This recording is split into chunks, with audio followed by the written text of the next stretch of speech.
She will be going for the Women's World Championship at WrestleMania 40, the biggest WrestleMania of all time. And she's also the author of the brand new book, Becky Lynch, The Man, Not Your Average Girl. And she's joining us right now. Becky Lynch, great to see you. Thank you for having me. Now, look, let's get right into WrestleMania 40. This is the biggest WrestleMania of all time. We are breaking records. You're selling buildings out every single week. You're going up against Rhea Ripley. Two things on this. First, how do you feel about your opponent? And second, I'm hearing that you want to open the show this year. You want to kick off the festivities. Is that still on your list there? You want to open WrestleMania? And what do you think of your opponent? Yeah, I've never gotten to open WrestleMania. Well, I was on the kickoff show, but we don't count that. That doesn't count. I haven't opened the main show. And the first match is my favorite match, right? It sets the tone for the night. The crowd is hyped. They're energetic. This is the first thing they're gonna see. They've just come in, they see the stage, and we set the stage. And unfortunately for everybody else, we're gonna steal the show. So it's all downhill after that. But anyway, how do I feel about my opponent? Don't like her. Don't like her. Don't like her. She's great in the ring. She's great in the ring. She's fabulous. She's fabulous. She has so much finesse, but we never see it because she never wrestles on Raw. No, she's too busy politicking backstage, flirting with Dominic, doing little errands for the Judgment Day. This is her champion. What are you doing? Why can't you be out there fighting? And she says, all I need to do is post a picture for people to give me attention. But give me attention. I want attention. All she's looking for is my attention. Why is she looking for my attention? She's the champion. I ain't looking for her attention. So that makes me feel like I'm already, in her mind, the champion because she needs my attention. I don't need her attention.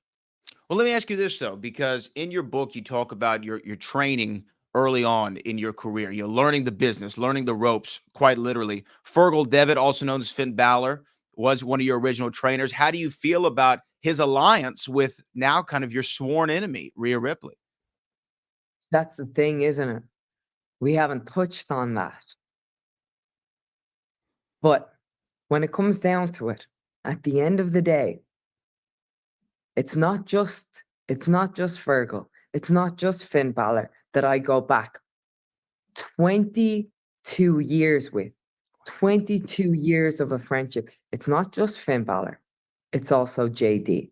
I remember him on his first day of training. I remember he couldn't even hit the top rope. He was only 12 years old. He came in, we all loved him. And so I go back 22 years with both of them. How long has the Judgment Day been around? 2 years, the most. Half the time they're fighting with each other.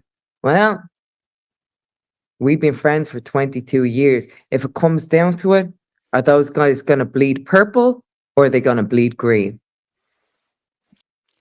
Well, you know what? We'll have to see what happens there. Now, when you talk about opening a show, I do have to ask you this. My match of the year, 2023, without a shadow of a doubt, Trish Stratus, Becky Lynch, cage match at Payback, opening the show and really having a follow that mentality. Was that y'all's mindset going into it of we're going to set the bar so high, every cage match is going to be compared to this one from now on, and every match that follows us on the show is going to have a hard time? Absolutely. That's yes. Yes, 100%. And that's often my mindset. But I think we had a little bit of a chip on our shoulders because, we wanted to be on SummerSlam and we weren't, and there wasn't room for it, and that was fine. But we made sure that when we got to Payback, we were going to steal that damn show. Well, and steal the show you did. Now, also, you're stealing the minds of readers all over the world right now with your book. Your book, I've gotten to start it, and I really love it so far. I mean, I love how detailed you are, even when you're talking about something as mundane as a protein shake. I'm enthralled by the writing of it. You can tell that you took a lot of time thinking about the words. I know you took a writing course. It was like a 4-hour course once a week. To me, can you talk to me about your writing process, though? Did you have to schedule time to sit down? Did you wait for it to kind of come to you? How did that work for you in this manuscript? So a little bit of both, like because it was a long process, but at the end of it, the part that you're seeing, it felt like a very short, cramped process. That was about 5 weeks, and most of that was when I was doing my run in NXT. So I was on planes, I was on red eyes, just writing. And then I would land, I would sleep for a couple of hours, go to NXT, I'd come back to the hotel, write, be on a flight early the next morning, write the whole way to LA.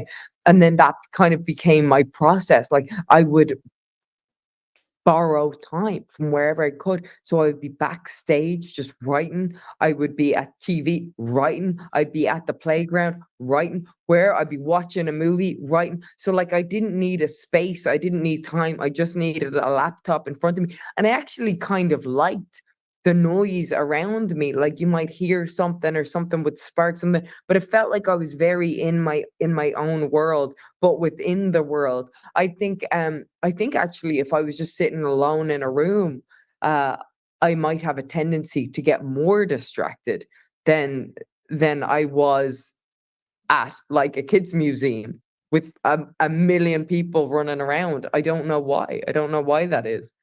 Yeah, you thrived in the chaos. It helped. There's It helped breed the company. Yeah, that's Yeah, it. I thrive in the chaos.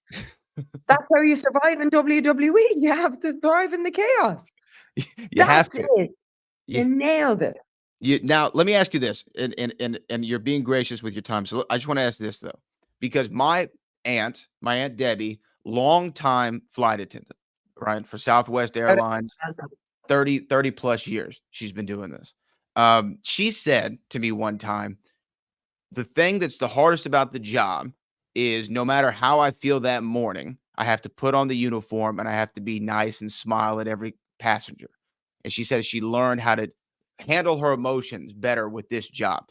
Let me ask you, did you have a similar experience? And did that, did you learn a lesson that is applicable to your career as a WWE superstar? Yeah, I probably learned it and forgot it actually, you know? Because that was the thing. It was always smiling and everything's fine and everything's great. And even in the book, when I finished being a flight attendant and I went back to acting school and I was doing an exercise and I just kept smiling and the acting coach was like, stop smiling. You're always smiling. Stop that. And I was like, no, I'm just a smiler. I'm just a smiler. That's how I always have been. And he was like, no, you're not. That's a learned habit. Get rid of it. So I got rid of it. And now I come into to wrestling and I'm a ball of energy and emotion and could sometimes use that flight attendant training to straight face everything's fine. Well, you know what? I'm excited for the smile. The smile's here now, but the smile's not going to be here at WrestleMania because Game Face is going to be on against Rhea Ripley. We want to see you walk away with that Women's World Championship like you've done before on the grandest stage of them all, and we really appreciate you taking the time. Once I finish this, I'd love to talk to you more. Thank you so much.